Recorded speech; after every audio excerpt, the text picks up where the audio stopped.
You're 27. You live in Tokyo. You've never had a girlfriend. You've never kissed anyone. You've never even been on a date. And that's normal. All around you, life is slowing down. No one's getting married. No one's having kids. The playground across the street is empty. The school just shut down. Your parents tell you to find a stable job, save money, avoid risks. Your friends spend their evenings alone, gaming, scrolling, surviving. Love feels dangerous. Hope feels foolish. Ambition feels like a lie. Welcome to Japan in 2025, a country quietly unraveling under the weight of a single terrifying truth. No one wants anything anymore. No sex, no dates, no marriages, no babies. This isn't a phase. It's not a lifestyle trend. It's a societal breakdown, one quiet decision at a time. But what you're about to discover is that this crisis goes far deeper than anyone realizes, and Japan may only be the beginning. Let's start with a number that should stop you cold: 474,717. That's how many couples got married in Japan in 2023. In a country of almost 123 million people, for the first time since World War II ended, marriages dropped below 500,000. The birth numbers? Even worse. In 2024, there were just 720,988 births in Japan, the lowest since they started counting in 1899. A civilization that's existed for 2,000 years is having fewer babies than during actual world wars. But here's what's truly insane. Nobody in Japan seems shocked anymore. The panic phase is over. They've moved to acceptance. And what they've accepted should terrify every developed nation on Earth. Prime Minister Ishiba Shigura said the problem is due to a striking drop in the opportunities that men and women have to meet and get married. That's the polite political version. The truth cuts deeper. An entire generation has abandoned the very idea of human connection. In America, we worry about dating apps ruining romance. In Japan, they need to actually date first. Respondents who had never been in a relationship accounted for 34.1%, the highest rate since this survey began. Over a third of adults have never dated. Not bad dates, not failed relationships, nothing. Among men in their 20s, 46% have never been in a relationship. Nearly half have never held someone's hand romantically. Never experienced that nervous excitement of asking someone out. Never felt the butterflies of a first kiss. Never had someone text them goodnight. Never argued about where to eat dinner. Never experienced any of the messy, complicated, beautiful chaos of human connection. And before you think they're just having casual hookups instead, wrong. Among unmarried men and women aged 18 to 34, 42% of the men and 46% of the women had no sexual experience. In the Tinder era, where the rest of the world is swiping right, nearly half of young Japanese adults are virgins. Not by religious choice, not by moral stance, by complete disengagement from the entire concept of human intimacy. One 28-year-old office worker in Shibuya told researchers, "Dating means spending money I'd rather save. It means drama I don't need. It means eventually someone will want kids I can't afford and don't want. Why would I put myself through that?" They have a term for this phenomenon: Teyakubo Shikai, the low desire society. Coined by author Kenichi Ome, it describes something that shouldn't be possible in human civilization, an entire generation that has essentially given up on wanting. They don't seek promotions at work. In 1990, about a third of young Japanese men dreamed of becoming company presidents. Today, less than 10%. They watched their fathers literally work themselves to death. Karoshi, they called it, for companies that discarded them like broken equipment. The traditional Japanese salaryman who sacrificed everything has become a cautionary tale, not a role model. The work culture that once defined Japan has mutated into something bizarre. Young employees now practice calculated mediocrity, doing exactly enough to not get fired, but never enough to get promoted. Promotion means responsibility. Responsibility means stress. Stress means suffering. Better to float in the middle, invisible and safe. Cars have lost their appeal too. 1 in 4 Japanese households, or 25.7%, do not own a car. That number keeps climbing. A total of 4,421,494 new cars were sold in Japan in 2024, marking a 7.5% year-on-year decrease. Young people aren't even getting driver's licenses anymore. The freedom of the open road means nothing when you have nowhere you want to be. In the 1980s, owning a car was essential for dating. You'd pick up your girlfriend, drive to the beach, create memories. Now, a 30-year-old programmer in Yokohama explains, a car costs 300,000 yen per year just to own. That's 300,000 yen I can spend on games, manga, and not leaving my apartment. Easy choice. Home ownership? Forget it. Parasite singles, as the media cruelly calls them, live with their parents well into their 30s and 40s. Those who do move out rent tiny apartments, refusing mortgages, haunted by memories of the bubble that destroyed their parents' generation. Speaking of that bubble, to understand today's Japan, you need to understand what happened in 1989. This wasn't just an economic crash. It was the moment an entire nation's faith shattered. Picture Japan in the late 1980s. They owned the world. Japanese companies were buying everything. Rockefeller Center for $846 million, Columbia Pictures for $3.4 billion, Pebble Beach Golf Course for $841 million. The grounds of the Imperial Palace in Tokyo, just 3.4 square kilometers, were valued higher than all the real estate in California combined. Let that sink in. A palace garden worth more than an entire American state? Everyone was getting rich. Taxi drivers were trading stock tips. Housewives formed investment clubs.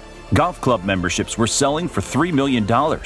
There's a famous story of a Japanese businessman who bought Van Gogh's portrait of Dr. Gachet for $82.5 million, basically just to show he could. Companies were handing out bonuses that would make today's tech billionaires jealous. One securities firm gave new graduates signing bonuses of $200,000. Students were getting hired 2 years before graduation with guaranteed jobs. Companies would send them on all-expenses-paid trips to Hawaii just to ensure they didn't sign with competitors. It was insanity, and everyone thought it was the new normal. Then came 1989. The Bank of Japan, worried about speculation, raised interest rates from 2.5% to 6%. The bubble exploded. Not popped, exploded. The Nikkei stock index fell from 38,915 to under 15,000. Property prices collapsed by 70%. Commercial land in major cities lost 80% of value. Trillions of yen in wealth vanished overnight. People who thought they were millionaires discovered they owed more on their mortgages than their homes were worth. But the real fracture didn't happen in boardrooms or trading floors. It happened in living rooms as children watched their fathers come home defeated. These legendary salarymen who missed every birthday, every school play, who literally slept in their offices, who gave their souls to Toyota and Sony and Mitsubishi, got nothing, laid off, forced into early retirement. Their decades of loyalty counted for zero. One man who worked for a major bank for 30 years came home to tell his family he'd been let go with 2 weeks' notice. His son, then 14, later recalled, "That was the day I decided I would never trust any company with my life." The lesson that generation absorbed was ruthless. Effort guarantees nothing, loyalty is foolish, and dreams will destroy you. Those traumatized kids are now adults who call themselves the Satori generation, ironically using the Buddhist term for enlightenment. But this isn't spiritual wisdom, it's spiritual capitulation. There's a joke making the rounds in Tokyo that perfectly captures their philosophy. Working hard may not guarantee success, but not working hard guarantees peace. They're not trying to win. They've redefined the game so that not playing is winning. But wait, before we dive into the truly dark part about Japan's sexless marriages and demographic apocalypse, if you're finding this as fascinating and terrifying as we are, hit that subscribe button now, because what's happening in Tokyo today is coming to your city tomorrow. Trust me, you need to see where this goes. Nowhere is this philosophy of surrender more devastating than in relationships. According to a survey conducted in October 2023 in Japan, 46% of male respondents and 42% of female respondents who were married stated that they were in sexless marriages. Almost half of married couples aren't having sex at all. Not less sex, zero sex. The number one reason women give? It's simply just too much hassle, 22.6%, followed by tired from work, 20.8%. Sex, the fundamental biological drive that has kept our species alive for 300,000 years, has become a chore to avoid. Men report their wives treat physical intimacy like taking out the trash, something unpleasant that should be postponed as long as possible. Women describe their husbands as roommates who happen to share a last name. The bedroom has become the deadest room in Japanese homes. Across all age groups, 43.9% were in sexless marriages, while 24.3% said their marriages were nearly sexless. We're talking about nearly 70% of marriages where physical intimacy is either dead or on life support. But here's the brain-breaking twist. 57% of respondents who said they were in sexless or virtually sexless marriages also revealed that their relationship with their spouse was either good or fairly good. They genuinely like each other. They enjoy each other's company. But desire? That's been filed away with other outdated concepts like job loyalty and the American dream. The Japanese government is throwing everything at this crisis. Cash bonuses for babies, 15,000 yen per month for the first child up until the age of 3, and up to 1,000,000 yen for a third child in some local programs. That's serious money. Nobody cares. AI-powered matchmaking apps funded by taxpayers. Tokyo took advantage of the funds to create an app that requests a ton of personal information in order to screen out the unserious. The technology works perfectly. The algorithm is flawless. It has a success rate of less than 2%. You can't code desire into existence. They even tried paying women to relocate. The government offered urban single women 600,000 yen, about $4,000, to move to rural areas and marry lonely farmers. The backlash was instant and brutal. Women were furious at being treated like mail-order brides for dying towns. One woman posted online, "They want us to move to places with no jobs, no friends, no future. To marry strangers? This isn't matchmaking, it's human trafficking." The program died within weeks. Some prefectures have gotten desperate enough to host marriage-hunting parties, konkatsu, where singles are forced to mingle in awkward, officially sanctioned events. Attendance is pitiful. Those who show up often do so only because their parents made them. Politicians keep missing the point. This isn't an economic problem, it's an existential one. You can't spreadsheet your way out of meaninglessness. The economic implications defy traditional understanding. Japan has maintained 0% interest rates for over 2 decades. The government has tried negative rates. They'll literally pay you to borrow. In 2020, they gave every citizen 100,000 yen in cash, no strings attached. They've printed money endlessly. Quantitative easing, stimulus packages, infrastructure projects that build bridges to nowhere. The result? Nothing. Over 50% of Japanese household financial assets sit in basic savings accounts. Not invested, not spent, just waiting. For what? Nobody knows. Japanese households are sitting on 1,000 trillion yen in cash and deposits. That's about $7 trillion doing absolutely nothing. Japan's GDP has flatlined since 1995. For 30 years, the world's third largest economy has existed in suspended animation. One economist described it perfectly. Pushing on a string. You could push money in, but without someone pulling on the other end, nothing happens. Consumer spending remains anemic because consumers have transcended wanting. Black Friday comes to Japan and nobody shows up. New iPhone releases that cause stampedes elsewhere barely create a line in Shibuya. Companies won't invest in a demand vacuum. Young people avoid risk because they've seen risk destroy everyone who took it. The economy isn't crashing, it's fossilizing. Meanwhile, the demographic apocalypse accelerates. Japan's population peaked at 128 million in 2010. It's already down to 122.9 million. Projections show 87 million by 2070. We're not witnessing population decline, we're watching a civilization evaporate. Rural Japan has already crossed into the post-human era. There's a village called Nagoro, where a woman named Tsukimi Ayano has replaced every departed resident with a life-size doll. There are now 350 dolls and 27 humans. She creates new dolls whenever someone dies or leaves. The school has doll students. The bus stop has dolls waiting for buses that no longer come. Schools are closing at 500 per year, 2 every single day, gone forever. In some regions, they're combining schools from multiple towns, with children commuting 2 hours each way because there aren't enough kids to justify local schools. By 2050, Japan will have one working adult per retiree. The mathematics of survival no longer compute. Chief Cabinet Secretary Yoshimasa Hayashi called the ongoing declining birth rate critical. He said, "The period over the next 6 years or so until the 2030s, when the younger population will start declining rapidly, will be the last chance we may be able to have to reverse the trend. Last chance. Even the government admits the game is essentially over." But beneath this lies something even darker. The hikikomori phenomenon. At least 1.5 million people, mostly men, have withdrawn completely from existence. They inhabit childhood bedrooms for decades, never leaving, never working, never speaking to another human face to face.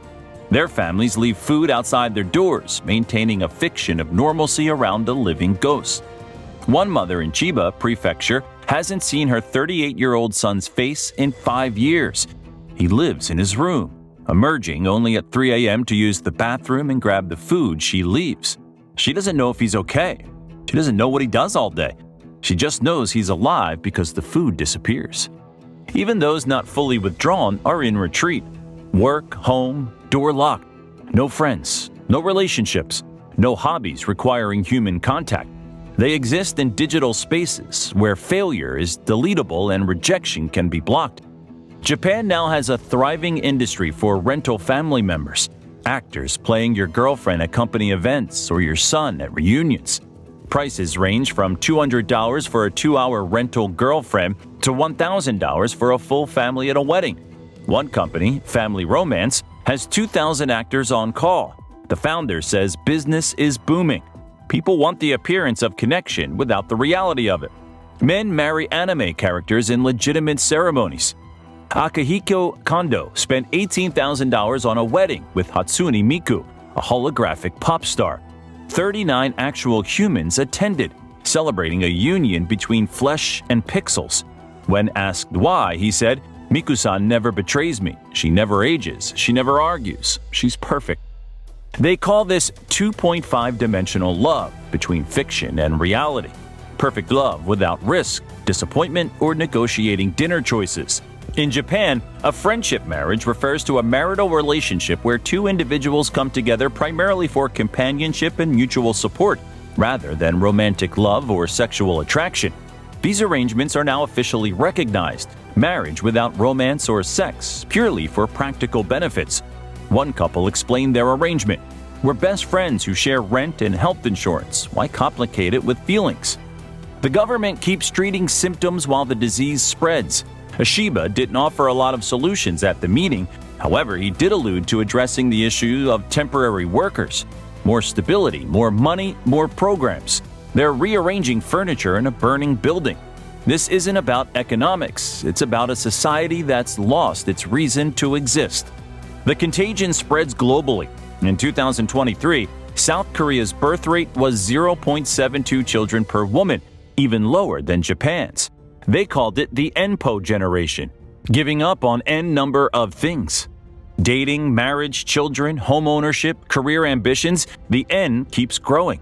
China's youth embrace lying flat, tang ping, rejection ambition entirely. "Why should I work hard to make my boss rich?" asks a 26-year-old in Shanghai. Europe and America show early symptoms: extended adolescence, marriage avoidance, birth rate collapse.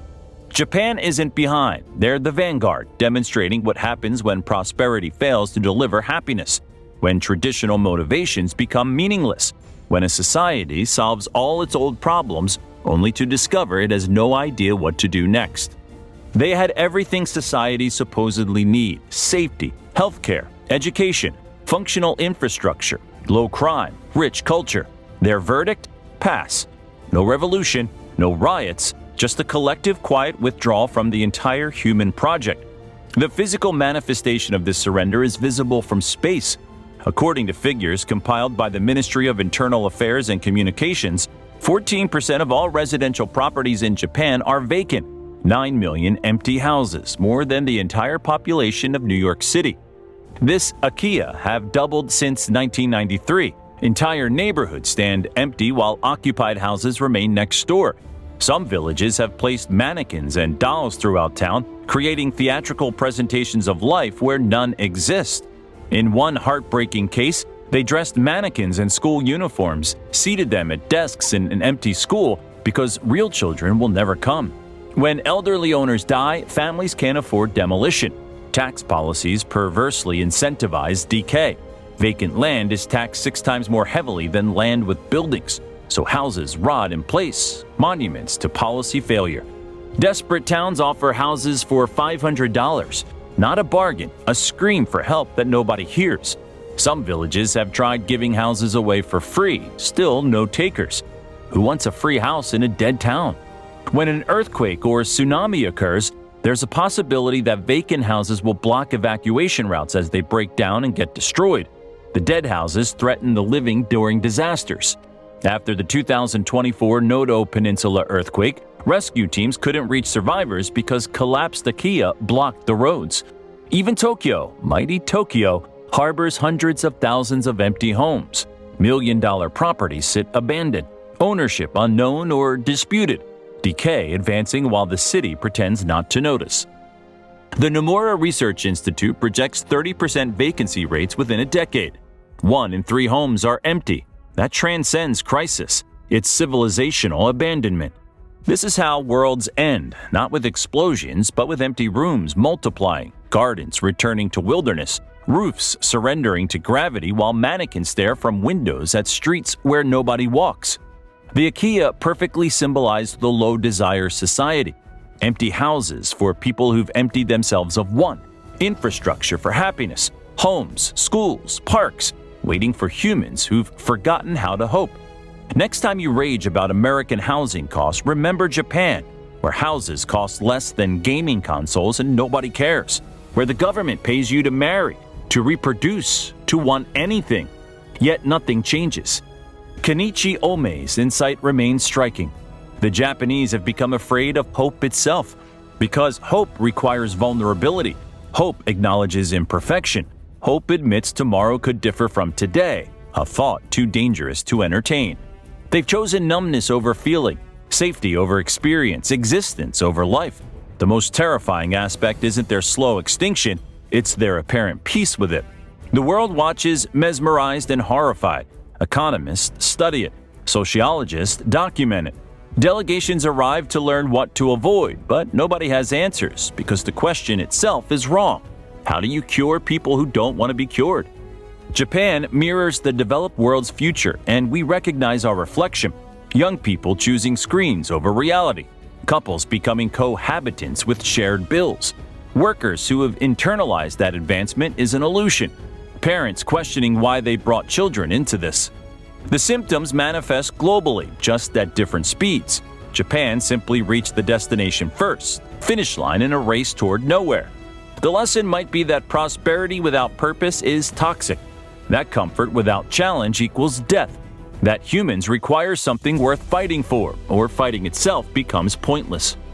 Or perhaps Japan sees clearly what we're still denying, that the entire structure we've built is absurd, and they're simply the first to stop pretending otherwise. The numbers are merciless. In 2024, the figure was 37,643 lower than the previous year. Births are dropping relentlessly, marriages vanishing, the population imploding, no solutions emerging. Japan faces no dramatic catastrophe, no invasion, plague, or asteroid. They're simply fading out, withdrawing one soul at a time until silence falls. The question isn't whether this spreads, it's spreading now. The question is whether Japan's example shocks us into transformation, or whether we follow them into that gentle darkness, having decided that not trying beats failing. What do you think? Is Japan's story a warning we'll heed or a preview of universal destiny? Are they the canary in humanity's coal mine, or the first to recognize the mine was always empty? Comment below. Subscribe to Fall of Nations for more impossible challenges facing our world, because if Japan, with all their advantages, can't solve this, what chance does anyone have? The future has arrived. It's just quieter than we expected.